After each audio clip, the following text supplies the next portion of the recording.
Assalamu alaikum everyone. Welcome back to my channel with another brand new topic, how to improve English for CSS. I hope you all are doing very well and inshallah this topic will prove really helpful to you. So without wasting any time, let's get to the topic. CSS, Central Superior Services, also known as bureaucracy, is a permanent bureaucratic authority. A civil service which is responsible for running the civilian bureaucratic operations. CSS exams are held every year in the entire country. It's really competitive. These exams are held by the Federal Public Service Commission of Pakistan, which also posts successful candidates to various departments of the civil service. Only the candidates between 21st and 30 years old are eligible to apply for CSS exam. It has two major parts, written test and viva. In the first part, FPSC tests the students in 12 different subjects. 6 subjects are compulsory and 6 are optional. Candidate can choose 6 subjects of its own choice from many different options. There is a total of 1200 numbers and a candidate must have to get 600 marks to pass the exam. Graduation is compulsory for appearing in CSS exam. So this was the brief introduction and eligibility criteria for appearing in this exam. Now let's talk about English and other aspects of CSS. हमारी हुकूमतों का जो भी निज़ाम है उसको चलाने के लिए CSS bureaucrats की ज़रूरत होती है.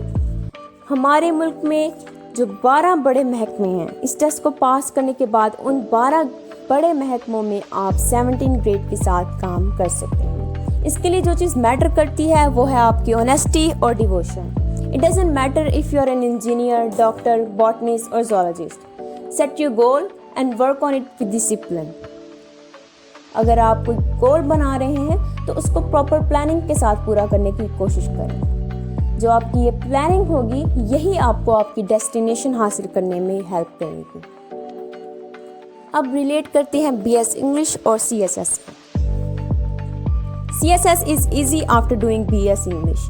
आपकी इंग्लिश एक्सीलेंट हो जाती है, आपका एक क्रिएटिव एक्सप्रेशन बन जाता है, आपकी राइटिंग एबिलिटी इम्प्रूव हो जाती है, आपके आइडियाज़ क्रिएटिव हो जाते हैं, थॉट्स क्रिएटिव हो जाते हैं. तो इस लिहाज से आपके 2 सब्जेक्ट्स जो कि कंपल्सरी हैं, आप उनमें बहुत अच्छी परफॉर्मेंस दिखा सकते हैं अगर आप स्टडी अच्छे से करते रहें. तो ये 2 मेजर सब्जेक्ट्स हैं, इंग्लिश पैसियन कंपोजिशन एंड इंग्लिश एसे. यही दोनों डिफ़िकल्ट सब्जेक्ट्स हैं, लेकिन इनमें जो चीज़ मैटर करती है वो आपकी ग्रामर ही है. इसके अलावा एक अदर ग्रुप है लैंग्वेजेस का, जिसमें से जो कि ऑप्शनल है, उसमें से आप एक सब्जेक्ट चूज़ कर सकते हैं. और अगर आपने BS इंग्लिश किया होगा तो आप इंग्लिश लिटरेचर भी चूज़ कर सकते हैं. तो यूँ आपके BS इंग्लिश के बाद 3 सब्जेक्ट्स कवर हो जाते हैं. बाकी आपके हार्डवर्क पे डिपेंड करता है. आप साथ साथ करंट अफेयर्स पे नज़र रखें, जनरल साइंस एंड एबिलिटी, इस तरह के सब्जेक्ट्स, इन पे आप साथ साथ ध्यान दें तो आप इंशाल्लाह ज़रूर CSS क्लियर कर सकते हैं. Now let's discuss how to improve English language for CSS. इसके लिए जो चीज़ सबसे पहले मैटर करती है वो है आपकी grammar. You need to have a perfect grammar. Not average, not good, but perfect. इसके लिए आप मार्केट से कोई भी बुक लें ग्रामर की, जिसमें ग्रामर के सारे टॉपिक्स होने चाहिए. आप रेन एंड मार्टिन की बुक को पढ़ सकते हैं. आई होप आप सबके पास होगी. तो इस बुक को आप कम्प्लीटली स्टडी करें, या कोई भी इंग्लिश ग्रामर की अच्छी सी बुक. उसमें आप हर चीज़ को पढ़ें, parts of speech, clauses, sentence structure, direct indirect, tenses, active passive voice, literally everything. उस बुक को स्टडी करें, चाहे आपको 2 मंथ्स लगे, 3 लगे, 4 लगे. बस आपने किसी भी तरह ग्रामर की पूरी बुक को अपनी डेली रूटीन में ऐड करना है. डेली कुछ टॉपिक्स करते जाएं और इंशाल्लाह जल्दी ख़त्म हो जाएगी. बुक को स्टडी करने के बाद नेक्स्ट स्टेप है प्रैक्टिस. अब आपको चाहिए कि आप एक्सरसाइजेस प्रैक्टिस करें, आप ट्राई करें चेक करने की कि आपको कितनी ग्रामर आती है। इसके लिए मैं आपको एक बुक रेकमेंड करती हूँ जिसका नाम है Oxford practice grammar bye John Eastwood. इसमें डिफरेंट एक्सरसाइजेस दी गई हैं और हर टॉपिक की एक्सरसाइजेस दी गई हैं। अगर आप उनको सॉल्व करेंगे तो आपको अंदाज़ा हो जाएगा कि आपकी ग्रामर किस हद तक अच्छी हो चुकी है। प्रैक्टिस करेंगे, इसी से आपकी लर्निंग भी इम्प्रूव होती जाएगी। ये था रिटन के लिए। अब बात करते हैं स्पोकन की। इसके लिए भी जो चीज़ ज़रूरी है वो है प्रैक्टिस, और वो तब हो सकती है जब आप ट्राई करेंगे कम्युनिकेट करने के लिए। आप ट्राई करें कि आप जस्ट एक ही लैंग्वेज में पूरी तरह से बोलें, सिर्फ इंग्लिश में बात करें, और ट्राई करें कि आप खुद से सेंटेंसेस बनाएं। स्टार्टिंग में अगर मुश्किल लग रहा है, आहिस्ता आहिस्ता आपकी ज़रूर इम्प्रूव होगी। और अगर टेक्स्ट मैसेजेस करें, आप ट्राई करें इंग्लिश बोलने की, गूगल कीबोर्ड इंस्टॉल कर लें। जो आप टाइप करेंगे वो आपको सजेस्ट करेगा न्यू वर्ड। इस तरह आपके जहन में कुछ ना कुछ आइडिया होता जाएगा, आपको पता चलता जाएगा। आप ट्राई करें, आप सॉन्ग सुनेंगे, आप उनकी प्रोनाउंसिएशन को कॉपी करने की कोशिश करें, आपका एक्सेंट इम्प्रूव होगा। तो ये था स्पोकन के लिए। आप अपने सिबलिंग्स को कह सकते हैं कि लेट्स टॉक इन इंग्लिश, और इस तरह से आपकी इंग्लिश की स्पीकिंग एबिलिटीज़ भी इम्प्रूव हो सकती हैं। रिटन के लिहाज से CSS के लिए जो चीज़ ज़रूरी है वो ये कि आप न्यूज़पेपर को पढ़ना अपनी आदत बना लें। न्यूज़पेपर आप कोई भी पढ़ सकते हैं, इंग्लिश न्यूज़पेपर जैसे कि डॉन न्यूज़पेपर। उसमें जो पोर्शन पढ़ना ज़रूरी होता है वो होता है एडिटोरियल्स और ओपिनियंस का ऑप्शन। आपको चाहिए कि आप उन पोर्शन को पढ़ें और वहाँ से ट्राई करें अपनी वोकैबुलरी बिल्ड करने की। इससे आपका रिटन एक्सप्रेशन भी अच्छा हो जाता है। अगर आप ट्राई करें कि आप कोई भी आर्टिकल पढ़ रहे हैं तो आप उस आर्टिकल को अपने वर्ड्स में कन्वर्ट करें और उसे एक समराइज्ड फॉर्म दें। इससे आपको प्रेसियन कंपोजिशन का काफ़ी आइडिया होता जाएगा और इसमें काफ़ी हेल्प होगी आपकी। नेक्स्ट आपको चाहिए कि आप अगर कुछ भी इंग्लिश देख रहे हैं या कोई ड्रामा देख रहे हैं या फिर आप इंग्लिश मूवीज़ देख रहे हैं, सीजन्स देख रहे हैं, सॉन्ग सुन रहे हैं, तो आप उनके सबटाइटल्स ऑन कर दें। ये जो कैप्शंस ऑन किए जाते हैं, इससे आपको आइडिया होता जाता है कि वो किस तरह की इंग्लिश बोल रहे हैं। उनका एक्सेंट आप पहचानते हैं, उनकी प्रोनाउंसिएशन पे गौर करते हैं, वर्ड पे गौर करते हैं। तो ये आपको ज़रूर हेल्प करेगा कि आप अपनी वोकैबुलरी को बिल्ड करें। तो जब भी आप कुछ भी कर रहे हो, बस आपने इंग्लिश सबटाइटल्स ऑन कर देने। इसके अलावा इससे आपकी वोकैबुलरी इम्प्रूव होगी और आपको कोई ज़रूरत नहीं है कि आप वोकैबुलरी को लर्न करने के लिए क्रैमिंग शुरू करें। क्रैम करने से कोई फ़ायदा नहीं होता। आपको चाहिए कि आप वोकैबुलरी कार्ड्स बनाएं, या फिर आप अगर न्यूज़पेपर पढ़ रहे हैं, आपको कुछ न्यू वर्ड्स मिल रहे हैं और वो वर्ड्स इम्पोर्टेंट भी हैं, तो आपको चाहिए कि आप उन वर्ड्स को एक्सट्रैक्ट करें न्यूज़पेपर से। उसके बाद आप उनको किसी भी वोकैबुलरी कार्ड की सूरत में नोट कर लें, या फिर आजकल आप लोग देख सकते हैं कि आप स्मार्टफोन्स यूज़ करते हैं, तो आपके हाथ में ही फ़ोन होता है। आप वॉलपेपर सेट कर लें 2 वर्ड्स पर डे। ये आप अपना टारगेट बनाएं। उन 2 वर्ड्स को आप डेली करें। आप वॉलपेपर पर सेट कर लें। जब भी आपकी नज़र आपके फ़ोन पर पड़ेगी तो आपके जहन में वो 2 वर्ड्स ज़रूर जाते जाएंगे। कुछ डिक्शनरीज़ भी हैं जो वर्ड ऑफ द डे वो देती हैं, उससे भी आपके जहन में कुछ न्यू वर्ड्स ऐड होते हैं। तो ये अगर आप एक दिन में 2 वर्ड्स करेंगे तो आप एक मंथ में 60 वर्ड्स कर जाएंगे, और ये बहुत अच्छी बात है। कुछ लोगों का कहना है कि बहुत फैंसी वर्ड्स यूज़ करने चाहिए CSS की इंग्लिश के लिए, लेकिन ऐसा नहीं है। अगर आपकी ग्रामर परफेक्ट है तो कोई ज़रूरत नहीं है कि आप इंग्लिश के बहुत मुश्किल या फैंसी वर्ड्स यूज़ करें।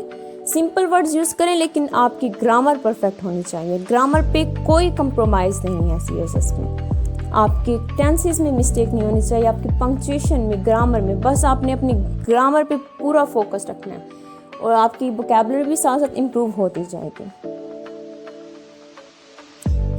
तभी तो ये कहते हैं कि इसके लिए जो चीज़ मैटर कर रही है वो है आपका रिटन एक्सप्रेशन। आपकी राइटिंग एबिलिटी अच्छी होनी चाहिए।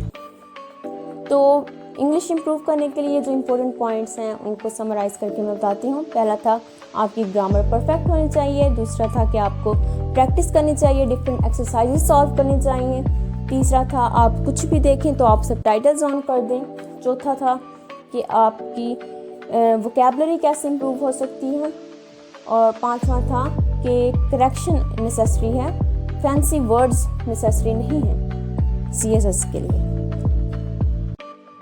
अगर आपने गोल सेट कर लिया है कि आपने CSS करना है, इंस्टेड ऑफ फाइंडिंग जॉब्स आपको चाहिए कि आप अपनी एबिलिटीज़ और पोटेंशियल पर ट्रस्ट करें। जब आप ये कर लेंगे तो इंशाल्लाह आप CSS भी कर जाएंगे, क्योंकि ये चीज़ें नहीं मैटर करती कि आपके लिए लोग किस तरह की राय रखते हैं।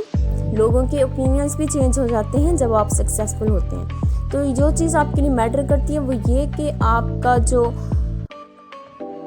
नाकामी का खौफ है वो आपके हौसले से बुलंद होना चाहिए।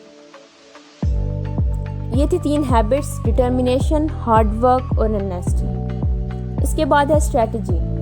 इसके लिए आपको चाहिए कि आप सबसे पहले कवर करें कंपल्सरी सब्जेक्ट्स। कंपल्सरी सब्जेक्ट्स में है English passing composition, English essay वगैरह, और जो करंट अफेयर्स हैं, पाकिस्तान अफेयर्स हैं, Islamic studies, general science and ability, इन सब सब्जेक्ट्स को भी साथ साथ कवर करें। जब आपके कवर हो जाएंगे कंपल्सरी सब्जेक्ट्स तो आपके ऑप्शनल भी हो जाएंगे और आपको काफ़ी आइडिया पहले से ही हो जाएगा। और दूसरी स्ट्रेटजी ये है कि आप रीडिंग हैबिट्स डेवलप करें। आप आदत बनाएं कि आप एक दिन में 10 घंटे भी पढ़ सकते हैं। आप चैलेंज करें खुद को और चैलेंज पर पूरा उतरें। रीडिंग हैबिट्स बनाएं। इवन आप नॉवेल्स भी पढ़ सकते हैं। अगर आप एक हैरी पॉटर का भी नॉवल पढ़ लेना तो आपकी इंग्लिश बहुत हद तक बेहतर होगी। यानी रीडिंग से ही चीज़ें इम्प्रूव होती हैं, आप लर्न करते हैं। Because English is the backbone of CSS। तो इससे ये होता है कि सिर्फ इंग्लिश अच्छी ना होने की वजह से बाकी सारे सब्जेक्ट्स भी अफेक्ट हो जाते हैं। तो मैंने जैसे कि पहले बताया, सबसे पहले आप अपनी इंग्लिश ग्रामर और अपनी इंग्लिश लैंग्वेज को अच्छे से इम्प्रूव करें। इसके बाद ये मैंने पहले आपको बताया था एक टिप, जो न्यूज़पेपर के लिए आती थी वो थी CSS के सब्जेक्ट प्रेसियन कंपोजिशन के लिए। अब है CSS इंग्लिश एसे के लिए कि किस टाइप के एसेज आ सकते हैं। तो एसेज जो आ सकते हैं वो उनकी 2 कैटेगरीज हैं, इशू बेस्ड और लिटरेरी एसेज। इशू बेस्ड में डोमेस्टिक इश्यूज हो सकते हैं या फिर इंटरनेशनल इश्यूज हो सकते हैं। इशू बेस्ड एसेज में आ सकते हैं terrorism, water energy crisis, democracy, higher education commission, health, इस तरह के टॉपिक्स। और इंटरनेशनल इश्यूज में globalisation, gender equality, global warming, climate changes, इस तरह के टॉपिक्स। मतलब वो स्टेटमेंट चेंज कर सकते हैं या कुछ भी कर सकते हैं। लिटरेरी एसेज में ये होता है, जो सेकंड कैटेगरी है, उसमें वो कोई भी कोट भी दे सकते हैं और कोट को आपने खुद जस्टिफाई करना होता है। ऐसे के लिए मैं आपको कोई बुक रेकमेंड नहीं कर सकती, ना कुछ और रेकमेंड कर सकती हूँ। इसके लिए आपकी चाहिए कि आपको खुद इंग्लिश बनाकर लिखना आना चाहिए, क्योंकि वो ऐसे कुछ भी दे सकते हैं। वो फिर हमारा अपना होता है कि हम किस मीनिंग में ले रहे हैं ऐसे को और हम किस लिहाज से उसको लिख रहे हैं। और जो कंटेंट है वो आप कहीं से भी ले सकते हैं। आपने बस काफ़ी ज़्यादा मटेरियल पढ़ा होता है तो कंटेंट आपके पास खुद ब खुद बन जाता है। Even your whole life is your content. आप फिर इन एसेज में कोट्स, कोटेशंस, हिस्टोरिकल एविडेंसेस भी ऐड कर सकते हैं। That's all for today. तो आज की वीडियो में हमने डिस्कस किया CSS का ब्रीफ इंट्रोडक्शन, उसका एलिजिबिलिटी क्राइटेरिया, उसका BS इंग्लिश के साथ relation, how to improve English for CSS। इसके लिए हमने 5 मेजर पॉइंट्स को डिस्कस किया। First of all, grammar perfect होनी चाहिए। सेकेंडली, प्रैक्टिस करनी चाहिए। थर्डली, सबटाइटल्स ऑन करने हैं। फोर्थ, वोकैबुलरी बिल्ड करनी है। और फिफ्थ, करेक्शन नेसेसरी है, फैंसी वोकैबुलरी नहीं। इसके अलावा 3 हैबिट्स ज़रूरी हैं CSS के लिए, डिटर्मिनेशन, हार्डवर्क और ऑनेस्टी। और इसके लिए स्ट्रैटेजी ये है कि आप पहले कंपल्सरी सब्जेक्ट्स कवर करें, उसके बाद आप ऑप्शनल को कवर करें। इसके अलावा आप रीडिंग हैबिट्स को भी डेवलप करें।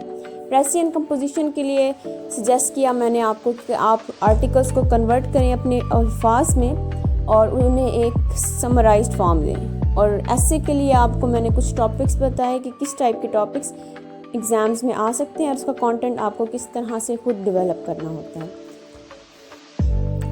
आई होप आपको ये वीडियो काफ़ी इन्फॉर्मेटिव लगी होगी। If you really enjoy the video, then give it a big thumbs up and subscribe to my YouTube channel. Also press the bell icon so that you never miss an update. Like, comment, share and support. Best of luck for your journey. Till then, take care. Allah Hafiz.